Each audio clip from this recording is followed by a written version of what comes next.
Hola a todos, bienvenidos a Devocionales Fuego de Dios.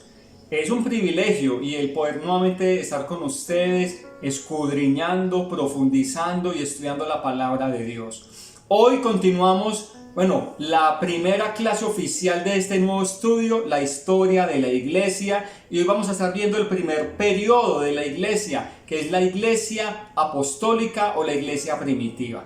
Antes de dar inicio, antes de orar, Claudia, bienvenida. Vamos entonces a recordarles que síganos en Devocionales Fuego de Dios, en los diferentes canales, el canal de YouTube, en Facebook, en Instagram. Aparecemos como Devocionales Fuego de Dios. Dele like a la manito, clic en la campanita. Es importante darle clic para que le lleguen las alarmas, las alertas de cada uno de nuestros estudios. Y adicionalmente también tenemos una línea de WhatsApp, aparece aquí en la pantalla. Y esta línea de WhatsApp tiene un propósito especial, el poder orar por sus necesidades, por sus peticiones. Envíenos esas necesidades y peticiones. Es más, también para que nos cuenten esos testimonios, todo lo que Dios ha hecho en sus vidas, en su casa, en su familia, ese milagro de provisión, de sanidad, de liberación, restauración, en fin, qué bueno que nos hagan llegar todos esos testimonios. Ahora sí, Claudia, bienvenida, qué bueno saludarte. Muchas gracias y aquí estamos, como se los hemos prometido, para que juntos estudiemos y crezcamos en el conocimiento de la palabra de Dios, porque ese es nuestro objetivo, que podamos todos, los que estamos atentos a estos estudios, crecer, porque la única manera de hacerlo es escudriñando la palabra, es permitiendo que el Espíritu Santo nos enseñe.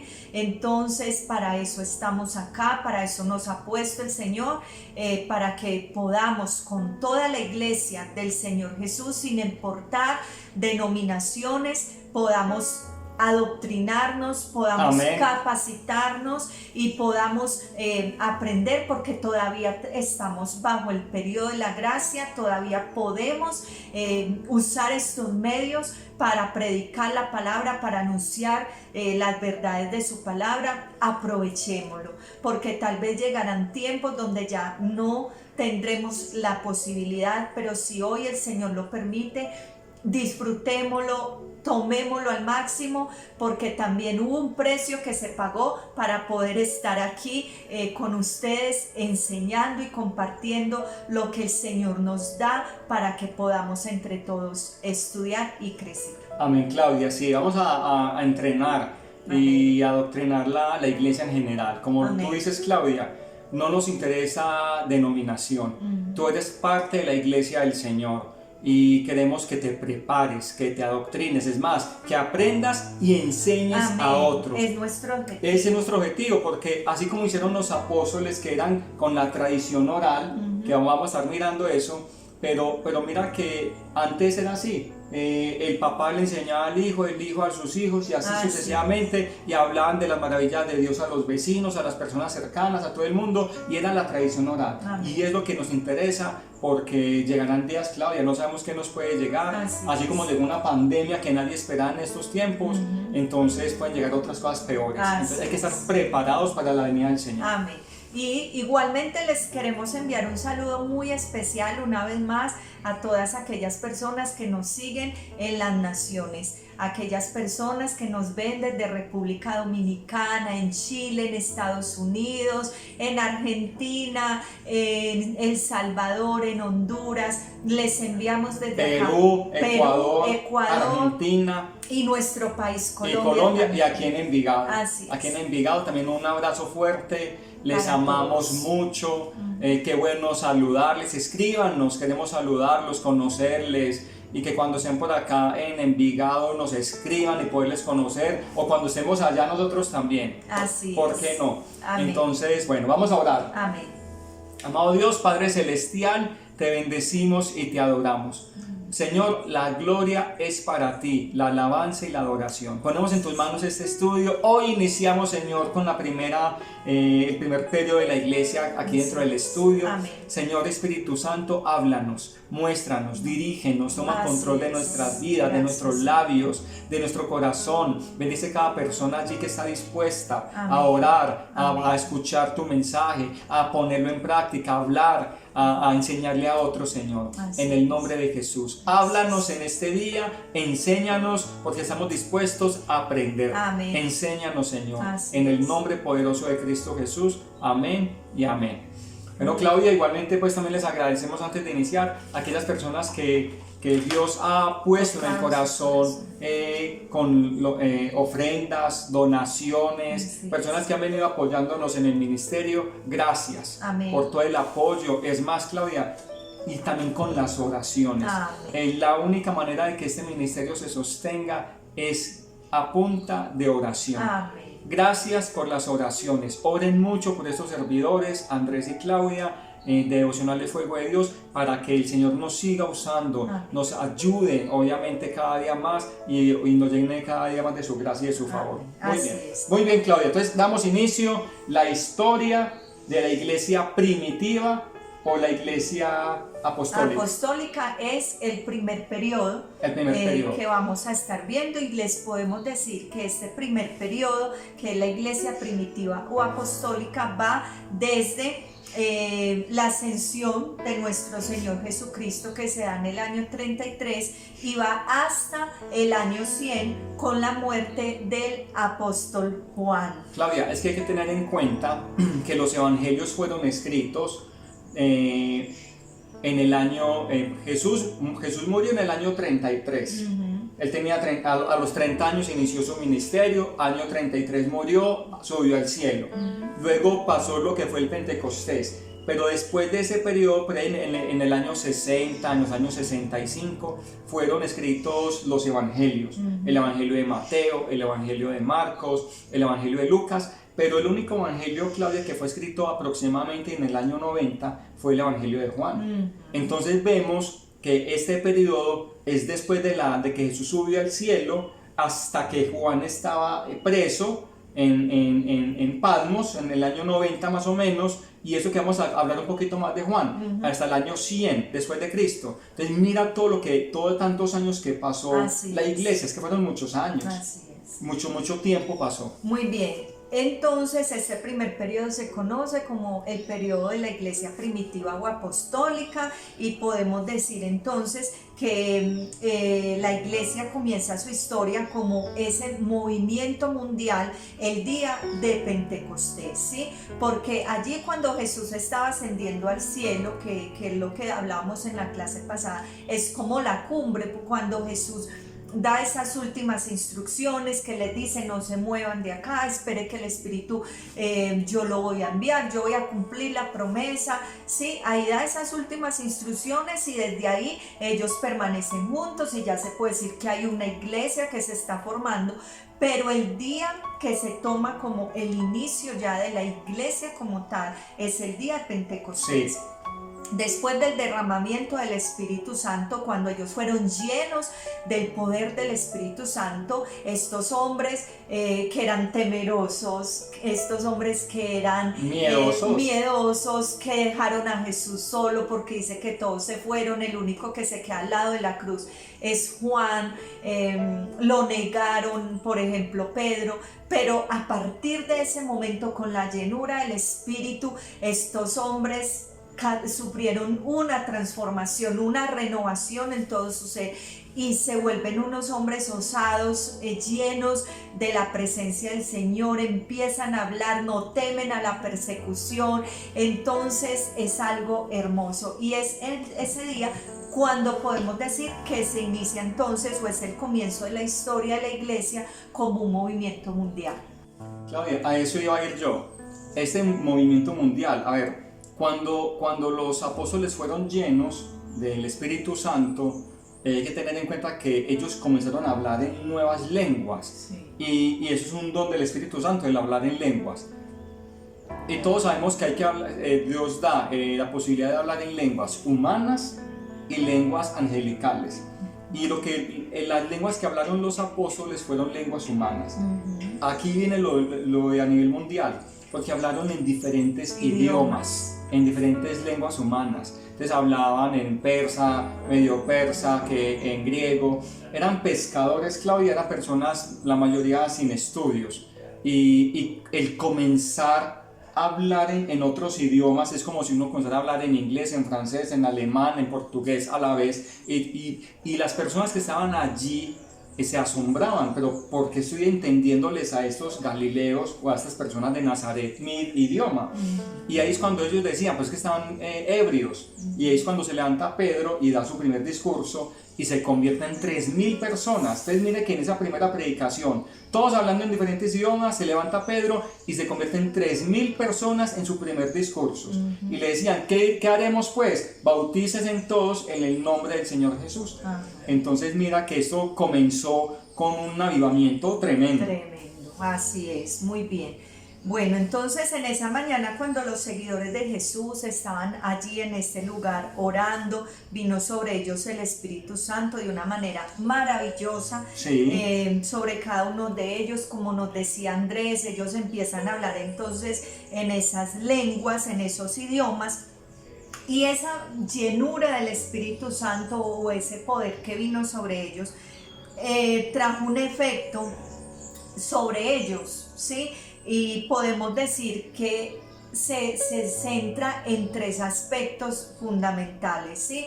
Lo primero es que les dio un nuevo concepto del reino de Dios, que no era político, sino que era un reino espiritual, donde Jesús, aunque ya no estaba presente físicamente, sino que estaba invisible a sus ojos, ¿cierto? Él gobernaba activamente a todos los que le recibían por fe. Eso fue lo primero que vino a hacer el Espíritu sobre ellos, y ese efecto que produjo es que ellos entienden que el reino del que tanto Jesús les habló no era un reino político, sino que era algo espiritual, ¿cierto? Y que Jesús era el que gobernaba que era el que gobernaba a todos los que lo recibían por fe. Ahora, lo segundo que trajo esto en ellos. Lo segundo, Claudia, es que trajo poder de expresión, de modo que su testimonio era convincente para quienes lo escuchaban. Les dio esa autoridad. Así es. Ellos adquirieron esa autoridad de parte de Dios y Dios los usó para convencer a las personas. Pues sabemos que el que convence es el Espíritu Santo, pero ellos fueron el instrumento que Dios usó en cada una de sus predicaciones. Porque si vemos, Claudia, en la Biblia lo registra, Pedro primero habló de los judíos. Vimos la semana pasada que Pedro fue el de la llave, que Jesús le dio la llave y que sobre esta piedra edificarás mi iglesia. Pedro tuvo las llaves espirituales y fue el primero que le habló a los judíos. Utilizó las llaves. El evangelio entró a los judíos. Pero también con Cornelio, si no estoy mal, está en Hechos 10, Pedro fue el instrumento de Dios para que convenciera, y era un gentil, era un capitán romano, un centurión, y toda la familia de Cornelio se convirtió siendo gentiles. O sea que los gentiles eran aquellas personas no judías. Nosotros somos gentiles porque no somos judíos.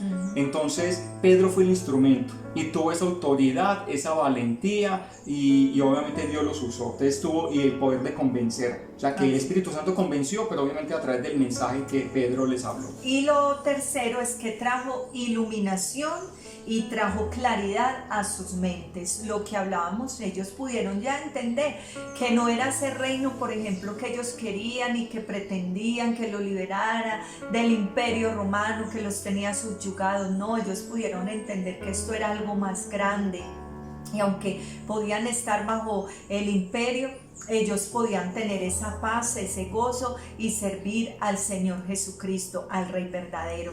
Entonces definamos trajo sobre ellos cuando vino el Espíritu Santo 3 aspectos importantes. Primero, les dio un nuevo concepto del reino. Segundo, les trajo poder de expresión. Y tercero, les trajo iluminación y claridad a sus mentes. Hay que tener algo en cuenta, y es que la iglesia inicial se conformaba solo de judíos, ¿sí? Porque ellos pensaban que el evangelio era solo para ellos. Y si nosotros vemos cuando Pedro va a la casa de Cornelio, son palabras que a mí siempre me sorprende mucho, porque lo primero que Pedro le dice a Cornelio es: usted sabe cuán denigrante, por algo así decirlo, es que un judío venga a la casa de un gentil.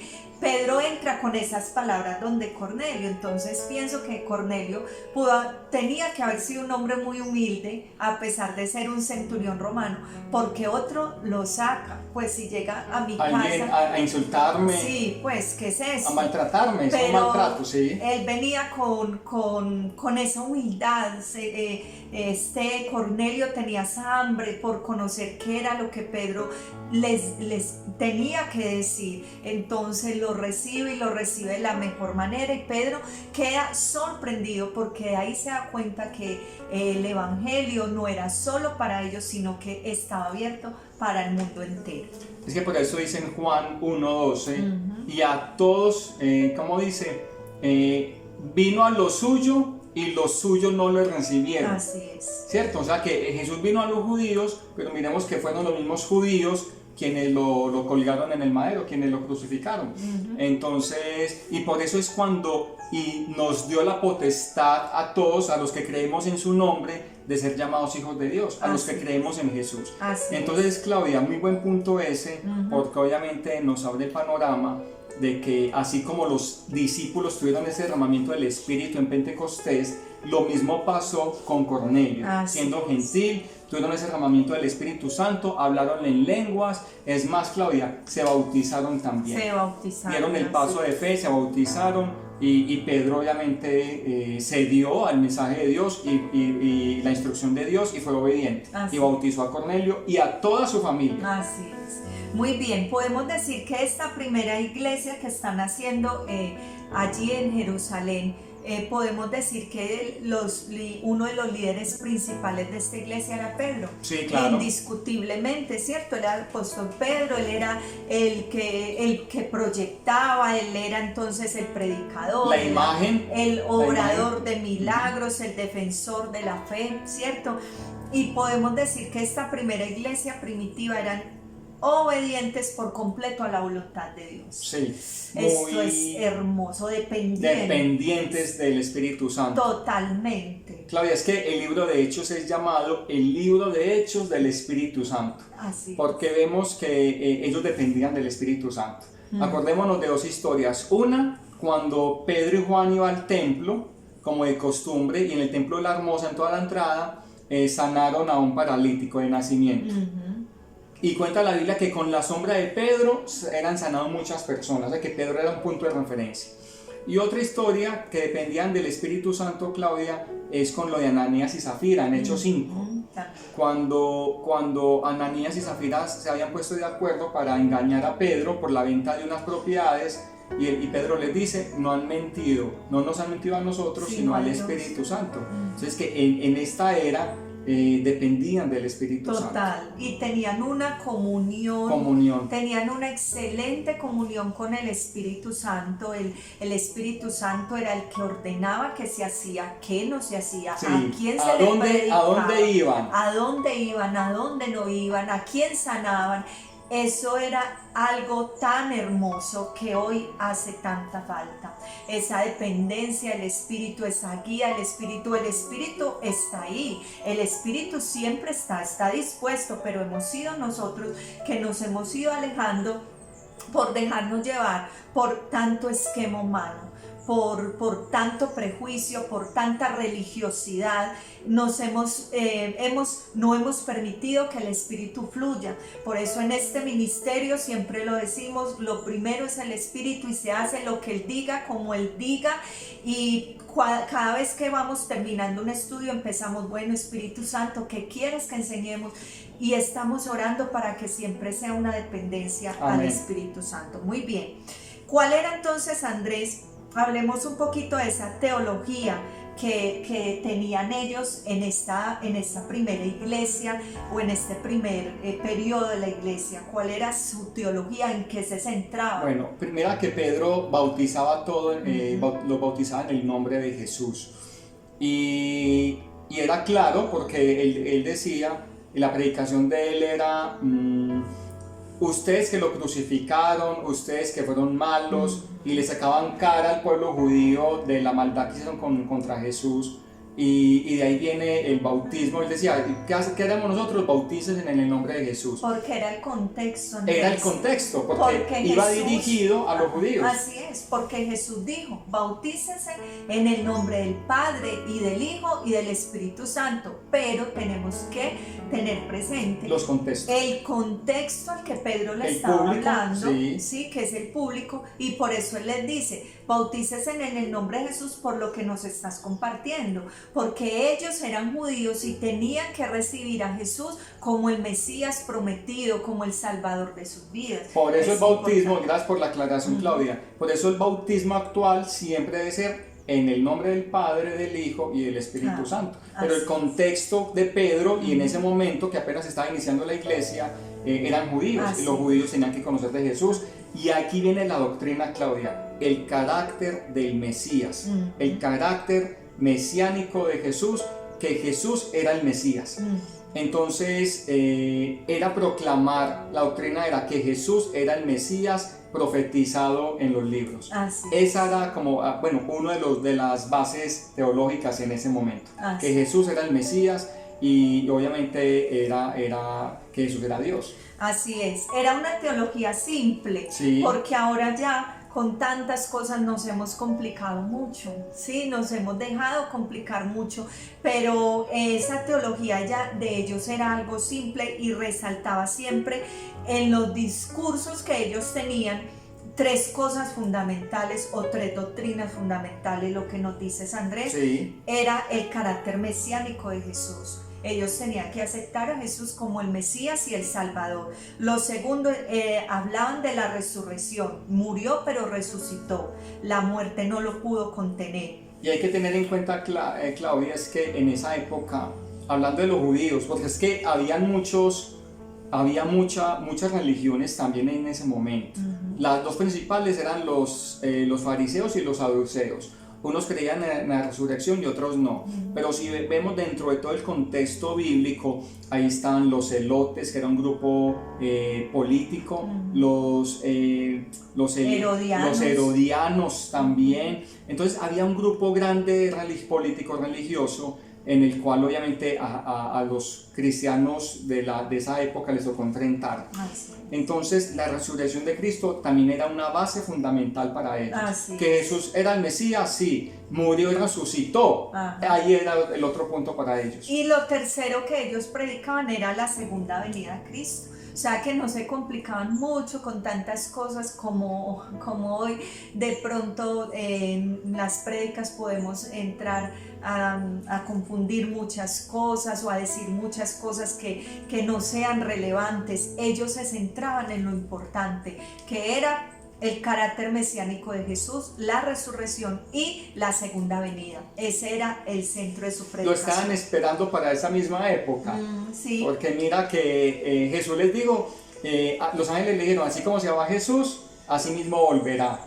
Y ellos creían, mira que en el libro de Hechos ellos comenzaron a vender todas sus propiedades creyendo que Jesús iba a volver muy pronto. Y es más, Pablo cuando escribe, que ahorita hablamos de Pablo, él decía, y los que hayamos quedado, él se incluye, él creía que él iba a tocar la segunda venida del Señor Jesús. Ya han pasado más de 2000 años y aquí lo estamos esperando. Aquí lo estamos esperando, pero y viene pronto. Más cerca de nosotros que de ellos cuando estaban escribiendo esto. Muy bien, ¿qué más podemos decir? Tenían un defecto, ¿sí? Obvio, porque somos humanos, y tenían un defecto y era la falta de celo misionero. Estaban ahí, conformes, sentaditos, contentos, predicándole al vecino, cuando el Señor había sido muy claro y les había dicho, ustedes serán mis testigos, sí, en Jerusalén, Sí. luego en Samaria, en Judea, hasta lo último de la tierra, pero ellos pensaron que era solo ahí y ahí estaban. Entonces ese era su mayor defecto, que era la falta de celo misionero. Ellos permanecieron estancados cuando debieron empezar a llevar el mensaje a otras tierras, y por eso necesitaron el estímulo de la severa persecución para poder llevar a cabo este mandato de llevar el evangelio a muchos lugares. Claudia, aquí es cuando comienzan a buscarlos los fariseos y todo el pueblo, bueno, los opositores comienzan a buscarlos, a encarcelarlos, y Dios hacía milagros, por ejemplo con Pedro, que hubo un terremoto en la cárcel y lo liberó, y llegó a la casa de unos hermanos que estaban en oración y dieron a Pedro, que salió milagrosamente. Y entonces vemos que ellos querían quedarse allí, pero Dios comenzó a sacudirlos para que obviamente el evangelio se expandiera. Y aquí la otra parte, dentro de esta misma etapa, vemos que estaban primero como encerraditos y ya luego comienzan a expandir el evangelio. Muy bien. Y este periodo, entonces, en este periodo, cuando ya se empieza a expandir lo que es el evangelio, surge una cuestión muy importante, y es si el cristianismo debía permanecer como una secta judía o debía llegar a ser una iglesia cuyas puertas estuvieran abiertas para el mundo entero. Esa cuestión se define también en este periodo de la iglesia primitiva. O nos vamos a quedar así como estamos, o la iglesia la vamos a expandir. Ellos ya tenían un mandato que era expandir, ¿cierto? Entonces ahí la iglesia empieza a expandirse. ¿Y cuándo empieza eso? A partir de la muerte de Esteban, que es el primer mártir de la iglesia, y que fue aprobada por Saulo. No se imaginaba Saulo, ni por su mente pasaba, los planes tan tremendos que Dios tenía con él. Amén. No se los imaginaba. No se los imaginaba. Ahí estaba probando la muerte del primer mártir. Él estaba ahí, dice que las ropas se la pusieron al lado de él, y esto tiene algo muy profundo, porque al ponerle las ropas de este hombre ungido, Esteban, ahí al lado de él había una transferencia de esa unción, ¿sí? De ese poder, de esa llenura, y él ni siquiera se imaginaba qué estaba representando, que iba a representar eso para su vida. Porque recordemos que Esteban, que fue el primer mártir, Sí. Fue de los 7 diáconos, de los hombres que escogieron para el servicio de la iglesia. Ahí estaban Felipe, Esteban, y mira que decían hombres llenos del Espíritu Santo y llenos de sabiduría y de testimonio. Tremendo. Entonces Esteban estaba lleno del Espíritu Santo, y sin embargo Dios permite la muerte de Esteban, que fue apedreado, y Saulo, llamado Saulo, aprobó esa muerte. A partir entonces de esa muerte empieza lo que son los arrestos, a azotar, empiezan pues a seguir a los cristianos, a los seguidores de Cristo, y así fue como la iglesia de Jerusalén se disuelve y sus miembros se esparcieron hacia otros lugares donde predicaban y empezaban a establecer iglesias a los lugares donde ellos eran esparcidos. La primera iglesia establecida fuera del seno del judaísmo fue en Samaria. Mire, aquí ya se está cumpliendo lo que Jesús les dijo. En Jerusalén, Samaria, Judea, ¿sí? Aquí, y esa primera iglesia fue establecida por Felipe, quien al predicarles les demuestra que se había liberado de los prejuicios judíos, porque a Pedro le costó bastante. Sí. A Pedro le costó, porque ya luego lo vemos por allí en una discusión con Pablo, porque estaban reunidos y él, cuando no había nadie en Jerusalén, entonces comía con los gentiles, charlaba con ellos, compartía, pero cuando venían los enviados de la iglesia de Jerusalén, él se hacía parte. Entonces Pablo tiene que llamarle la atención acerca de eso. Luego hablaremos de esto. Muy bien. Bueno, Claudia, entonces Felipe fundó las iglesias en las ciudades costeras de Gaza, Jope y Cesarea. aquí indudablemente el evangelio debía entrar en contacto con el mundo pagano. Y eso lo vemos, Claudia, en el libro de Hechos. Así es. Bueno, luego fue en Jope donde Pedro tiene una visión del lienzo, el lienzo que estamos hablando, que descendían unos animales. Y fue enviado Pedro a Cornelio. Aquí vemos, ya contamos la historia de Cornelio, y Pedro obedeció ese llamado. Y bueno, y fue que hubo ese derramamiento del Espíritu Santo en los gentiles. Amén. Y al mismo tiempo que Pedro estaba yendo donde Cornelio, se cree pues que al mismo tiempo, a la par, se estaba dando lo que es la persecución, la conversión del apóstol Pablo o de Saulo, ¿cierto?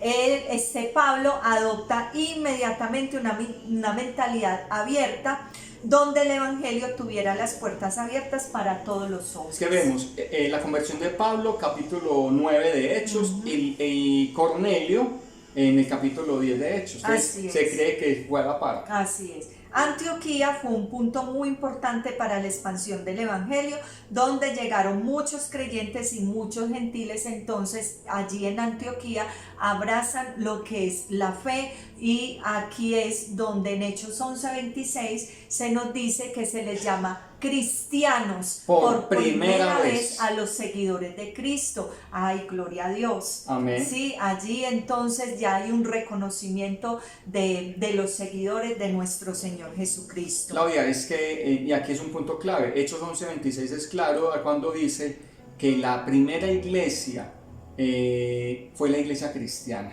Hechos 11:26, porque obviamente los católicos defienden lo suyo y que fue el catolicismo primero, y el término católico no aparece en la Biblia por ningún lado.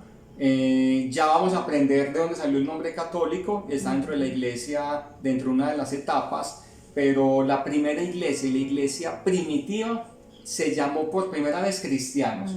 Y ese nombre, Claudia, me gusta mucho cuando lo definen como los ungidos pequeños.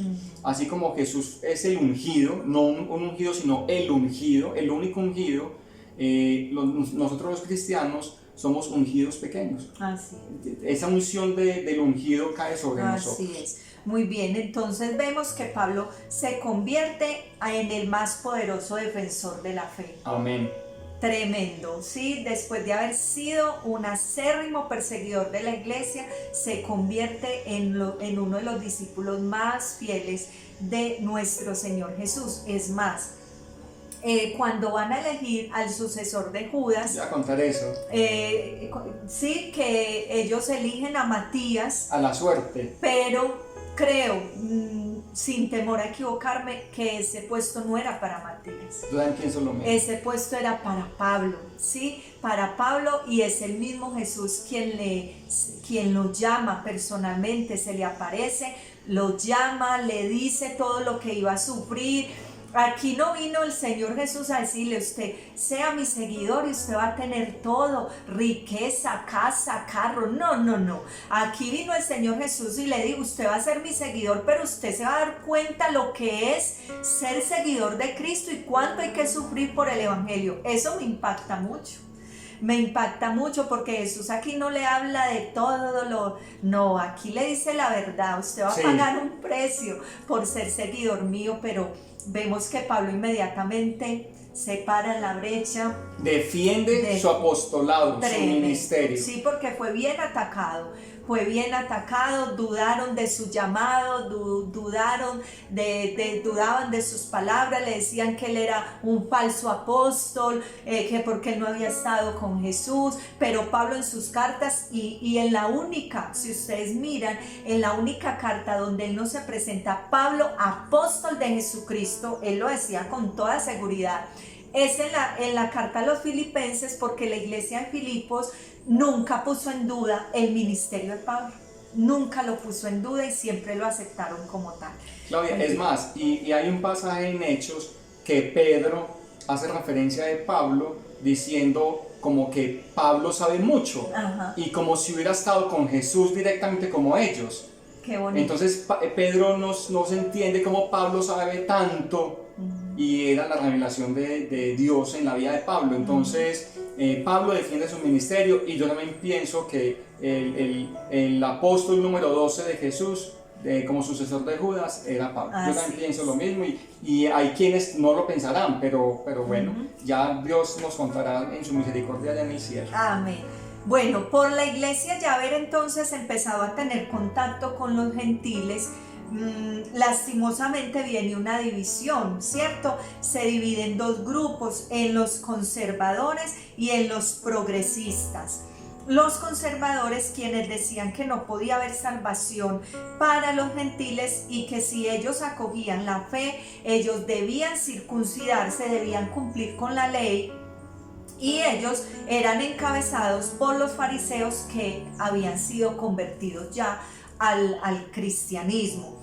En cambio, los progresistas, que eran encabezados por Bernabé y por Pablo, declaraban que el evangelio era tanto para judíos como para gentiles, bajo las mismas bases de la fe en nuestro Señor Jesús.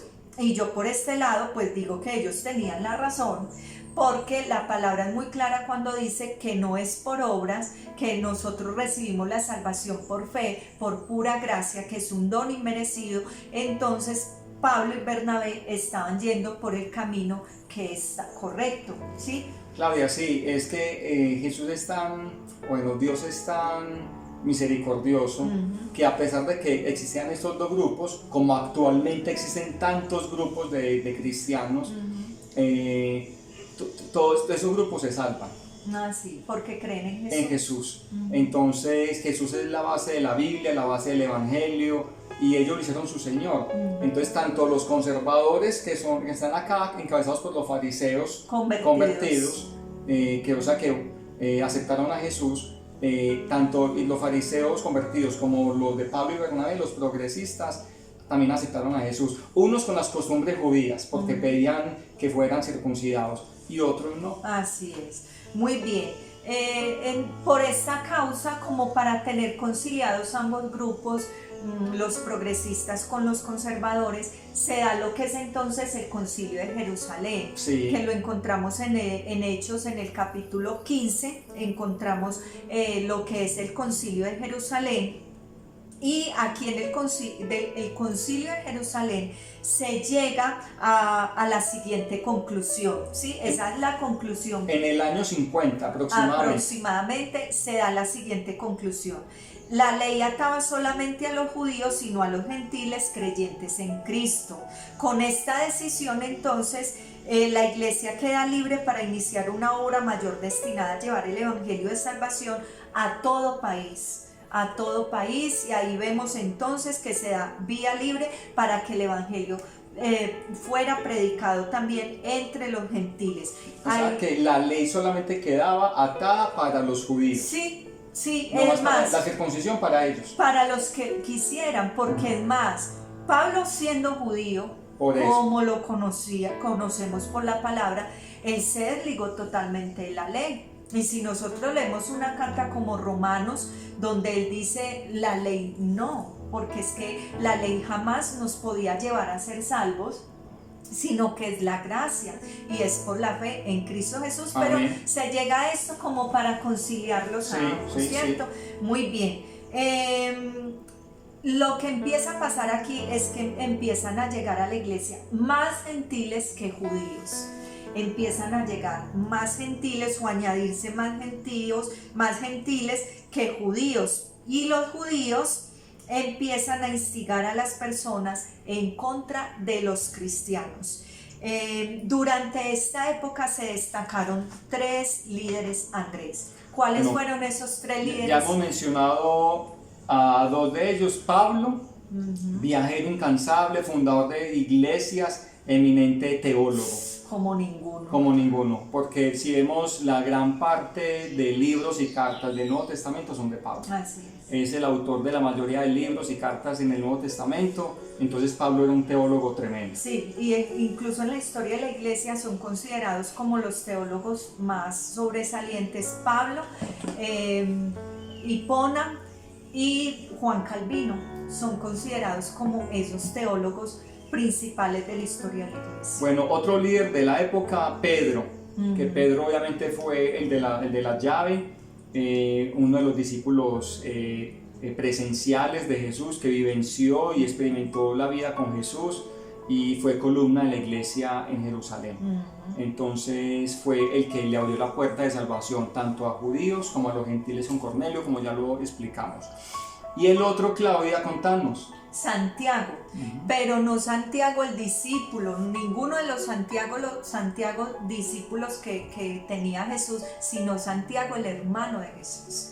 Él fue considerado una columna fuerte en la iglesia de Jerusalén, y esto es hermoso porque recordemos en Juan capítulo 7 cuando dice que la incredulidad de los hermanos de Jesús, y aquí vemos a un hombre como Santiago que incluso muere de una forma cruel, según la tradición o según la historia, porque la Biblia no lo registra. A él lo lanzan del pináculo del templo, sí, de aproximadamente 30 metros, pero queda vivo, no muere, y llegan los perseguidores y lo golpean a palo y hasta matarlo. Esa fue la muerte de Santiago. Sabemos que Pablo muere decapitado bajo el imperio de Nerón, igualmente Pedro también bajo el imperio de Nerón muere crucificado, boca pero abajo, con la cabeza hacia abajo, porque él decía, según la tradición, la historia, que no era digno de morir como su Señor, como el Señor Jesús. Y así sucesivamente. Juan cuenta la historia que lo meten a un caldero con aceite hirviendo, y dice la historia, pues lo que encontramos, los registros, la tradición, que incluso sale más radiante, más resplandeciente, y esto fue un milagro tremendo. Y ahí es cuando toman la decisión entonces de enviarlo, de exiliarlo a la isla de Patmos, y allí es donde escribe escribe las cartas, escribe el Apocalipsis, el Evangelio. Tremendo. Y así sucesivamente. Sabemos que Andrés también muere crucificado, Jacob muere a espada, y así sucesamente murieron todos estos hombres. Y también vemos que Juan, después de que fue exiliado a la isla de Patmos, después de que escribió las cartas y el Apocalipsis y el Evangelio, lo sacaron de allí y ya se lo llevaron a una ciudad, y muere allí de viejito. O sea, que murió ya de muerte natural. Por más intentos que hicieron con él para matarlo o que se muriera allá en la isla, murió de viejito en una ciudad. Y es tremendo porque muere ya de muchos años, pues le escriben aproximadamente en el año 90, ¿cierto? Y yo me imagino, pues a mí me gusta mucho imaginar, y creo que es algo que da el espíritu, cómo sería él anhelando morir. Pues sí, ya para allá veía que todos sus amigos los habían crucificado, martirizado, y él todavía vivo, y cómo sería él esperando ese momento ya para ir a estar con Jesús nuevamente, a estar en la presencia de él, pero igual tuvo que esperar el momento de Dios para su vida. Estoy por acá leyendo, dice que se lo llevaron para lo que conocemos hoy en día como Turquía. Entonces murió allí de viejito, es lo que dice la tradición. Sí. Sabemos que no está en la Biblia, estos son extrabíblicos, entonces, pero muy más o menos lo importante es saber que murieron creyendo, dieron sus vidas, su vida entera, su cuerpo, todo, testificando de Jesús. Qué bonito. No iban a morir por nada. No, pues que si no lo hubieran visto resucitar, yo no creo que ellos hubieran tenido esa pasión y ese fuego. Esa es una de las evidencias. Incluso por dar su vida. Muy bien. Durante el periodo de la iglesia primitiva o apostólica también se dan lo que son los viajes misioneros de Pablo. Lleva todos estos viajes, se destaca lo que es el viaje a Roma, Colosas, a Éfeso, que fue el lugar donde más tiempo él permanece, que dura aproximadamente 3 años en Éfeso. Y ya sabemos pues cómo muere, siendo decapitado. Más o menos murió Pablo, Claudia, en el año 68. Más o menos. Después de Cristo. Así es. Ahí entra, después de la muerte de estos líderes de la iglesia, de esas columnas de la iglesia, empieza lo que es una edad conocida como la edad sombría. ¿Por qué? Porque se le da este nombre, primero porque la persecución, las tinieblas de la persecución ya estaban sobre la iglesia, también porque todos los periodos de la historia de la iglesia es del que menos se tiene registro. porque aquí podemos hacernos una pregunta. ¿Qué pasó, por ejemplo, con un hombre como Timoteo, al que se le había dejado un legado tan tremendo, un hombre como Tito? O sea, Sí. ellos no escribieron, o si escribieron, no sabemos qué pasa, pero sabemos que el Espíritu Santo nos dio lo que Él quería que tuviéramos, Sí, ¿cierto? amén. Pero se le llama por eso edad sombría, porque es de los periodos del que menos se tiene registro. En el año 70 cae la ciudad de Jerusalén, ¿cierto? Roma tenía el dominio de todas las provincias y el único país que siempre estuvo descontento era Judea, y por esta causa la nación judía fue destruida. Destruyen el templo. ¿Se recuerda que Jesús lo había profetizado? Sí. Que de esto no quedará piedra sobre piedra. Ya Él lo había profetizado, eso se cumple en el año 70. Esta cortina se levanta alrededor de 120 años con los registros de los padres de la iglesia, en los que encontramos ya una iglesia totalmente diferente a la iglesia de Pablo o de Pedro, a la iglesia de estos hombres de Dios. Sí, Claudia, y más o menos en el año 90 después de Cristo, el emperador Domiciano empezó una segunda persecución contra los cristianos.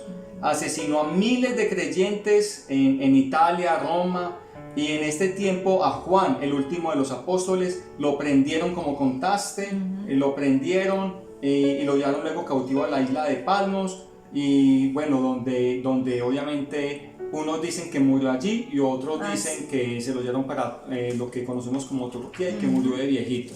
Entonces, bueno, Claudia, pero lo importante acá es poder resaltar de que se cumplió. Ellos cumplieron el objetivo, con su misión, con mucho dolor. No les tocó fácil. Les tocó periodos muy duros de unas muertes muy duras, salvajes, muertes donde ya los cristianos murieron en los circos romanos, los prendían como antorchas en los circos, les soltaban los leones. Entonces fue una época muy dura, Claudia, para esta iglesia cristiana primitiva. Y obviamente por la misericordia de Dios el evangelio creció y se expandió, pero a eso no les tocó fácil. No, es que ahora es una iglesia muy cómoda. ¿Qué podemos decir? Solo que el Señor nos ayude. Que el Señor nos ayude, y es el momento de sumergirnos en su palabra, de fortalecernos, porque no sabemos qué pueda llegar. Persecución contra la iglesia, cerrar la iglesia, no sabemos qué pueda llegar. Por eso el Señor permite que estemos predicando su palabra, y tanto pastor hoy de sana doctrina que predican la palabra por las redes, debemos atesorar esto en nuestro corazón, porque no sabemos más adelante qué pueda venir contra la iglesia del Señor Jesús. Sí, así es. Entonces, Claudia, oremos. Amén. Vamos a orar y esperamos que hayan aprendido, pues obviamente, un poco de esta primera etapa o periodo de la iglesia primitiva o apostólica. Entonces, bueno, oremos, Claudia. Amén, amén. Ora. Bendito Señor, aquí estamos en este día alabando y glorificando tu nombre, dándote gracias, Señor, por la misericordia que has tenido de nosotros, Señor, por tu fidelidad, por tu amor, amén, Señor. Dándote gracias, Señor, porque tú nos enseñas como el buen maestro que tú eres. Hoy te pedimos que este estudio que acabamos de dar no quede grabado solo en nuestra mente, sino que podamos llevarlo a nuestro corazón, que podamos aprender de esta iglesia primitiva, Señor, que podamos tomar nuevamente de esta iglesia primitiva, Padre, que podamos volver a esas sendas antiguas, que podamos predicar un evangelio sencillo, Señor, donde predicamos que tú viniste, que eras el Mesías esperado, que moriste, pero que también resucitaste y que pronto tú volverás, Señor. Que esa era como esa teología sencilla que tenía esta iglesia primitiva, Señor. Hoy te pedimos, Padre, que nos des esa fortaleza, que nos des ese denuedo, que nos des esa gracia con la que tú cubrías a esta primera iglesia, Señor, que nosotros podamos levantarnos, Padre Celestial, como esos hombres y esas mujeres a predicar tu palabra a tiempo y fuera de tiempo, Señor. Hoy te pedimos, Señor, que nos ayudes a volver nuestros ojos a ti, Amén. a centrarnos en ti, en el autor y consumador de la fe, Señor. Y te pedimos, Señor, que todo eso que estamos aprendiendo, Señor, lo podamos poner Amén, por sí, obra, favor, Señor, que no sean palabras que el viento se lleve, sino que seas tú grabándolas en nuestro corazón, Amén, Señor, y que podamos ponerla por obra, Padre, porque sabemos que los días son malos, Señor, pero también sabemos porque tu venida está cerca. Ayúdanos a prepararnos, a estar dispuestos, a estar atentos, apercibidos para tu venida, Señor. Amén, Que tú por nos favor. encuentres haciendo La lo obra. que tú nos dijiste que hiciéramos, Señor. Amén. En el nombre poderoso nombre de poderoso Jesús, de Jesús. te damos gracias y hoy oramos, Señor, para que traigas unidad en toda la iglesia tuya, Trae Señor. unidad, Señor. Hoy te pedimos, Señor, que perdones, Señor, tanta negligencia, que Perdona perdones todos nuestros pecados. tanta desviación de tu evangelio, Señor, que perdona. perdones tanto esquema humano, Señor, y que podamos nosotros, Señor, como tu iglesia, por esa iglesia por la que tú moriste, Jesús, ser una iglesia apasionada, viva, radiante, que se levanta en el poder y en la autoridad Amén. que tú nos has dado. En el nombre, poderoso poderoso de de Jesús. Cristo Jesús. Amén y amén. Amén. Gloria a Dios. Bendiciones para todos. Un fuerte abrazo. Nos vemos el sábado con palabra de Amén. fuego. Una palabra que avivará tu corazón. Bueno, muchas bendiciones, un abrazo fuerte y bueno, nos vemos entonces en Palabra de Fuego el domingo en la iglesia y el lunes continuamos con el estudio. Así es, el lunes entonces vamos a estar viendo el segundo periodo, que es la iglesia perseguida. Vamos a hablar acerca de qué fue esa persecución, cómo fue esa persecución, qué trajo esa persecución a la iglesia. Vamos a estar hablando de eso para que no te lo pierdas. Bendiciones. Bendiciones, chao.